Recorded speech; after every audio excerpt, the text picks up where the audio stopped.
किसी गांव में रामू नाम का एक मेहनती किसान रहता था। उसका खेत छोटा था, बैल पुराने थे और घर भी काफी साधारण था।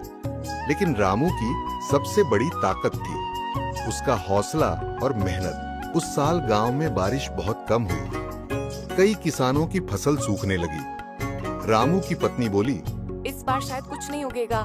रामू ने मुस्कुराते हुए कहा, हिम्मत मत हारो, धरती माँ कभी अपनी संतानों को खाली हाथ नहीं लौटाती। अगली सुबह रामू ने एक फैसला लिया। वह पास के जंगल में जाकर वहां की मिट्टी और पौधों को ध्यान से देखने लगा। उसने देखा कि कुछ पौधे कम पानी में भी हरे रहते हैं। तिल, बाजरा, मूंग जैसी फसलें। वह घर आकर बोला, अगर ज्यादा पानी वाली फसल सूख रही है तो कम पानी वाली फसल उगाएंगे।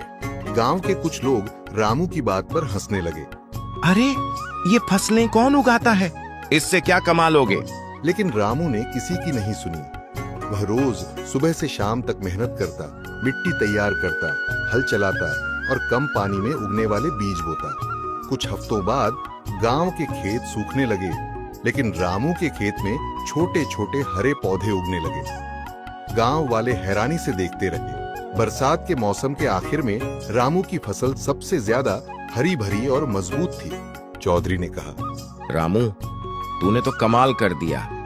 तूने मेहनत और समझदारी से सूखा भी जीत लिया। फसल तैयार होने पर रामू ने बाजार में अपनी उपज बेची। कम पानी वाली फसलें उस साल महंगी बिक रही थीं और रामू को अच्छी कमाई हुई।